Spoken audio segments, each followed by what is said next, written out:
On today's The Doctor is in, decoding your lab test results. A routine test can be downright cryptic when you try to decipher the abbreviations and the numbers.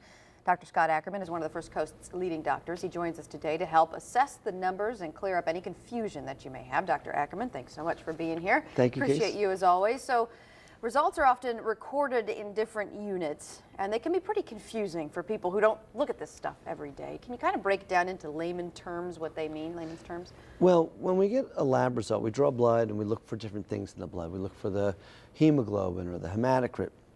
We may look for your cholesterol or your sodium or your chloride, all those sort of things. And each of those things have different units of measurement. You may get a number, like your cholesterol might be 150 or 160. But that cholesterol of 150, 160 isn't just a number. It's a amount of cholesterol in, here's an example here, 148. This is a lab slip, and that's in milligrams per deciliter. So okay. that's a amount of weight within a certain volume. A hematocrit is given in a percentage. So maybe a percent of the red cells in the hematocrit. So what we use is that we use metric units. So that's the standardization that we have in the United States.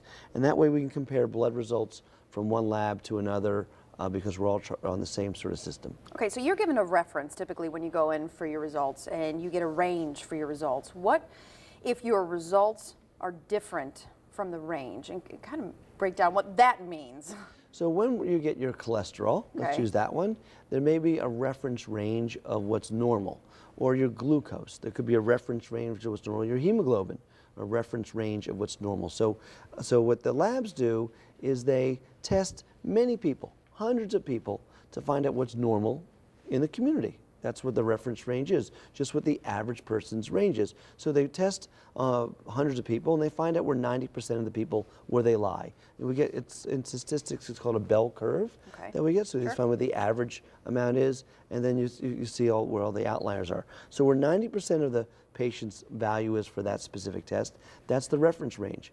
5% will be higher, and 5% will be lower. And those are numbers that are outside that reference range.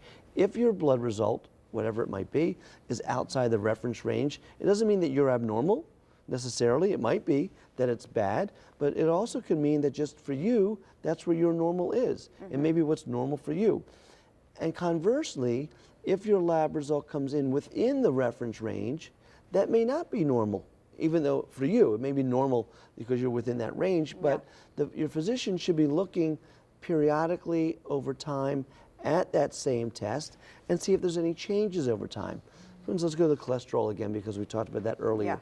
Your cholesterol may be within normal range, but if one year it's 140, the next year it's 160, the next year it's 180, all three of those are within the normal range, but there's a increase over the years, so maybe that's the time to intervene and change your diet so you keep your cholesterol low. Okay. So, and also, you could get a result outside the normal range because of other factors that maybe the population didn't have, like maybe you're pregnant. And so you can have that would change things a little bit. So you'll be outside the reference range, but that would be normal for you because you're pregnant. If you're taking certain medications or some supplements, that could also alter blood results. If you ate a big meal, if you have a big steak and then have your blood test an hour later, your cholesterol is going to be pretty high because it goes right into your blood system before it gets flushed out. And we could actually see it in the testing. That's why you fast typically before you get Typically, blood. I always recommend to my patients, regardless of what test they have done, that for 4 to 6 hours before the blood test, they just drink water and nothing else. So it's always best to get your blood test first thing in the morning, because usually you're not eating all night, and don't eat breakfast, just have some water in the morning before you have the blood. So you don't want to be dehydrated, that's also not good. So drink water, but don't drink coffee or have a breakfast before you have your blood test. Also, if you smoke, or if you're under stress, or you've been exercising, those can also change your blood results as well. Okay, and do all lab companies use the same reference range? Can you expect the same kind of thing when you go to different labs to get tests done? No, it could be different. The reference range is what's done here in Jacksonville at our labs, but in Topeka, Kansas, the population may be a little bit different.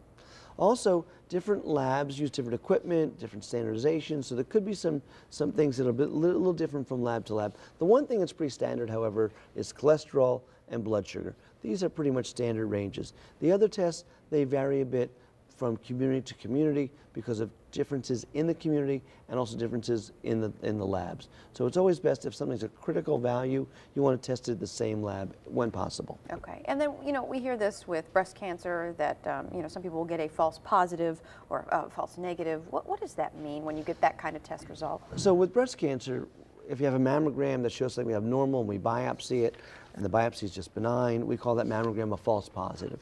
The same sort of thing can happen in blood tests. So, you know, we drew the PSA for prostate cancer, and the PSA for prostate cancer could be elevated, but then the biopsy is benign. That'd be a false positive.